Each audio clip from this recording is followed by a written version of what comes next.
I am 45 male and have a step kid, 15 female, with my wife. I can say that me and her parents' house are very different. I don't think that she shows any patience with them, and I don't like that. For some reason that I do not know, whenever she wants to punish her, she will make it seem like she is going out to do something or save the punishment for when she leaves for work, so it's my responsibility to punish her. I really don't like the idea of punishing kids that aren't mine. Don't get me wrong, I've been in her life since she was 4 and I love her to death. But it doesn't change the fact that they aren't my kids, and it seems like a major out of bounds thing to do. Again, I'm really not comfortable with doing that. She is a good kid and is really responsible, but I feel like my wife's parenting has made her feel like she has to be perfect, or else she will get punished. I've never actually punished her. Like I said, she's a really good kid, and no circumstances did I ever see that a punishment was necessary. For some context, my wife's punishment is taking away all of her belongings. I mean everything, like she'll close all apps on her phone, can't watch TV, can't go out after school, can't call friends. And all this because she got a C on a test, she put an assignment in late, etc. I really hate this. Being so hard on her isn't reasonable. She rarely ever does anything wrong. I mean, last year she probably had 2 assignments turned in late throughout the whole year.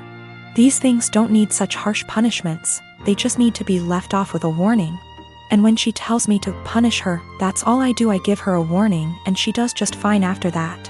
I think a warning is even a stretch. Accidents happen, and overworking a kid isn't going to end well. I just tell her that if she needs help with school, I'd be happy to help so these don't happen. She's come to me a few times for it, but other than that, she's smart, and most of these were just her being overworked with school. My wife never caught on to this until the other day when I was talking to he about her school, because her mom said she got a report from her teacher that she wasn't focusing. Again, I didn't punish her, I just asked why she wasn't, and she said she was just tired from school and sports. I said that's fine, and if it's too much she doesn't have to go to sports this week because it's not like it mandatory. My wife overheard because she came back inside when she forgot something. She was mad at me, saying that it doesn't teach them a valuable lesson. I said it's been working just fine and she's too hard on her. She did the whole "I'm just a stepdad" said her way is torturing her kid. She's not focusing in class because she's trying to please everyone and get an A.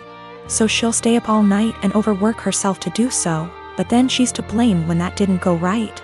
She's not speaking to me now. I live with my parents and my brother. It's always been a dream of my parents to adopt me and bro, our bio kids. And they had come to the decision that they want to adopt an older kid. They got matched with Jess, who is 13. Due to the current situation, she is not living with us, but we've met before and she spent a weekend with us in January.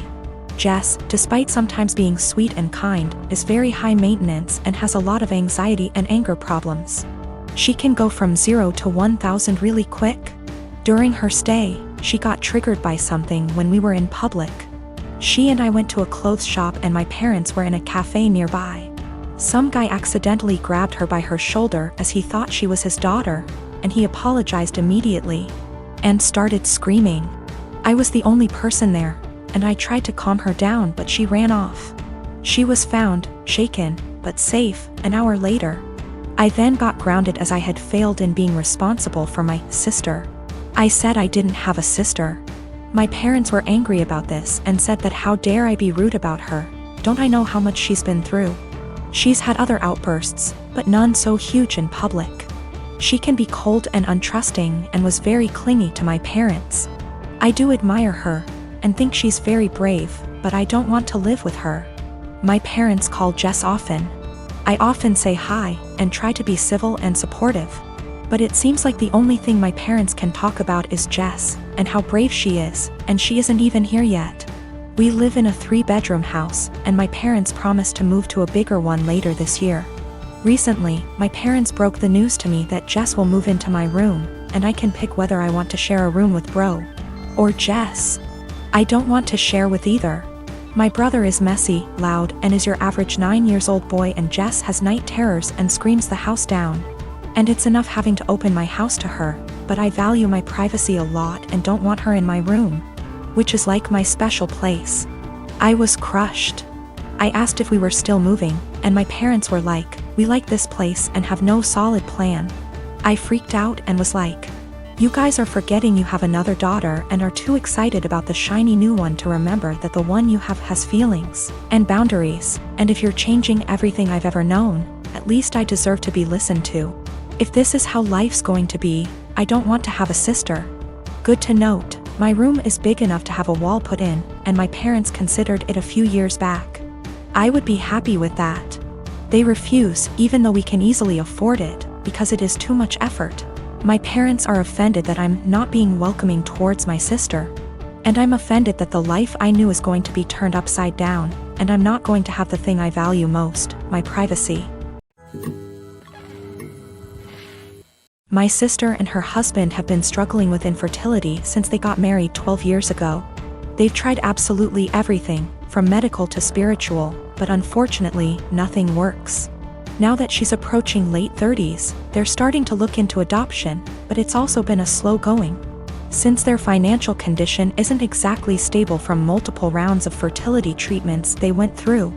I can only imagine the struggle, and I sympathize with her. But the stress this situation is bringing her and her husband honestly puts a strain on our relationship. My husband and I lost our best friends, Mason and his wife, Kate, 2 weeks ago in a horrible car accident. They left behind their son Pete, who isn't even 2 yet. It was so sudden and so heart-wrenching. We're still grieving, which lowers out contact with a lot of people, including my sister and Bil.